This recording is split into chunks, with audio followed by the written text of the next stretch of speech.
I think that you can certainly sort of believe that wealth inequality, income inequality in India has reached tremendously high levels. And I think depending on the study, depending on what you look at, you find more or less convincing data. But that said, But on I think wealth, it is overwhelming consensus. I agree that on income you can debate on different day, but on wealth, it seems it's overwhelming consensus. maybe, I mean, the question is comparison. I've seen some of these Piketty et al. Comparisons with other countries. I'd like to be more convinced, given that their kind of analysis has come into question in the US also. So I'd like to be more convinced that it is right. But this is not my field. I'm willing to accept that it is high. The question is, how do you deal with it, right? And so immediately people say, oh, wealth tax, inheritance tax.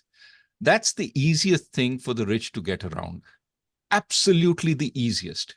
Look at how much wealth taxes collect in other countries which have imposed them. The answer is pretty close to zero. Because these guys employ the best lawyers in the country. They find the best ways around it. I mean, the easiest way is put it in a corporation. Put it in a corporation and give it to your...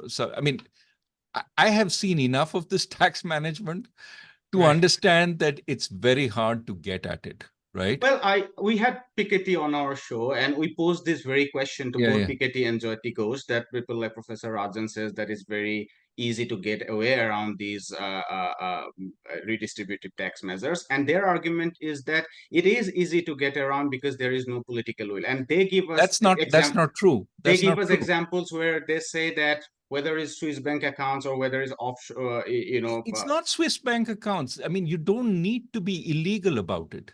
You can do it completely legally, which is what I see in this country, the United States.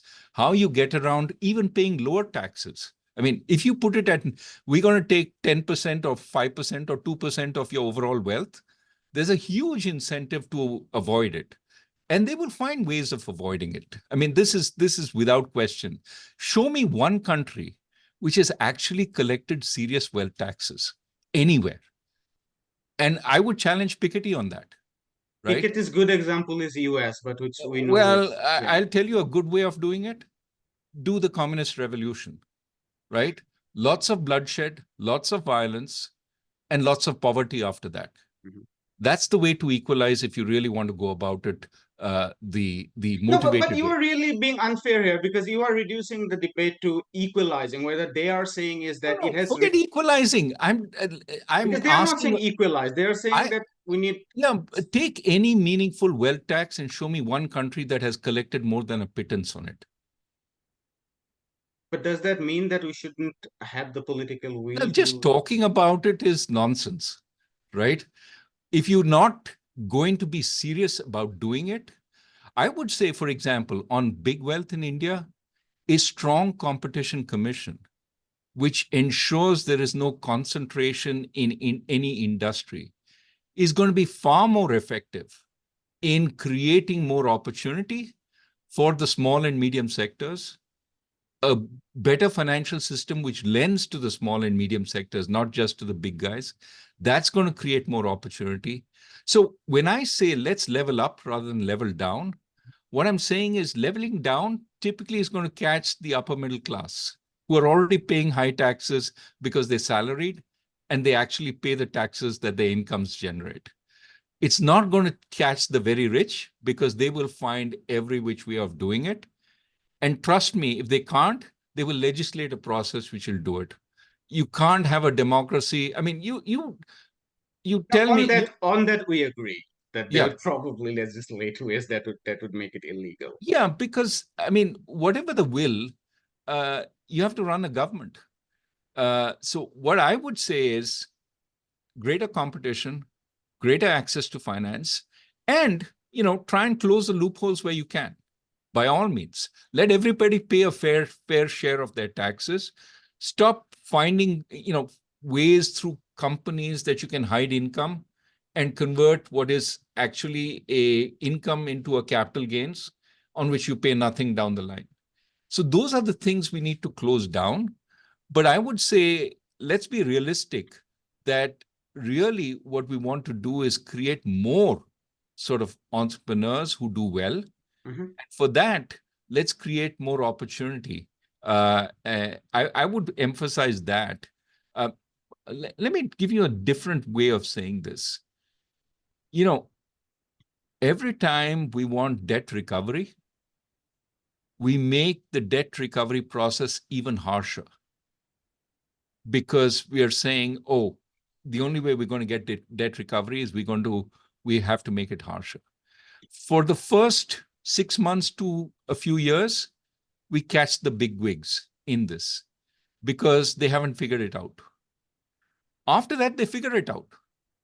And what ends up happening is the small fry, the small and medium enterprises get caught by the recovery process, but the big guys escape. And so we make it harsher and harsher and harsher. And that's if you look at the structure of debt systems, we had the debt recovery tribunals, then we had SARFAESI, now we have the NCLAT. Every time you will see, after a little while, the big guys figure it out. So we have to find ways that are more sort of that avoid that, and that, I think, is what I'm saying. Now, I think the best form of redistribution in India is getting people good jobs. Let's on the I income mean, side. so you can hear that dialogue even in the current election. People saying, they're giving us gehu, they're giving us chawal, but what's the point when we don't have a good job? Correct. So Yeah. I would say economic growth, more jobs, that should be what we are focused on. And I would certainly say closing the loopholes, creating more competition, enabling more competition through financing. Those are the ways we should level up. Let me begin with the tax issue first, and then we'll get on to the finance and regulation. In the case of taxation, when, for example, wealth tax is mentioned, and Piketty, Gabriel Zucman, everybody has been talking about wealth taxation for a while. The argument is always that, oh, it's too complex, it can't be done, it will cost more to actually implement than you will get in terms of taxation. That's not true, okay? If you actually consider taxing only the extreme wealth, let's say the top 1%. In the US, it would be, 100 billionaires, that is those who have more than 100 billion, etc. But if you tax only those, it's relatively easy to track the financial assets, and you can simply impose a tax on that value. Now, if you say impose 4% tax, that's the kind of thing that they're facing anyway with market fluctuations. In some years, they lose up to 10-15% of their wealth because of market fluctuations. In some years, they gain. But it's not something they would notice, really. And it would give you huge dividends. There are estimates that Gabriel Zucman has done, which are really quite impressive. In India, it was estimated by Subramaniam. Also, Oxfam. Well, Oxfam, yes. But, Subramaniam, this economist from MIDS, did a very interesting thing. He took the top dollar billionaires of India. Okay, so 965. Like now 166 billionaires, but we are thinking about the top of them. I'm talking, he did this in 2019. So before we get even more wealth, okay? Yeah. In 2019, he looked at the top 965 families. That's all. In a country of 1.3 billion, 965 families.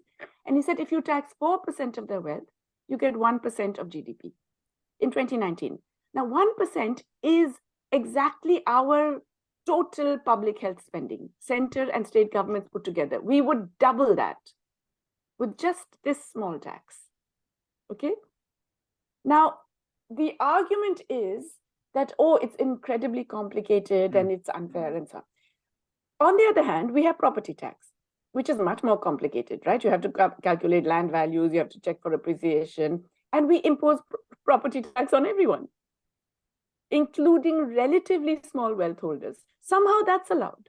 Somehow that is not a problem. That's not difficult. Financial assets are much easier to count. Yet we have no such notion of taxing financial assets.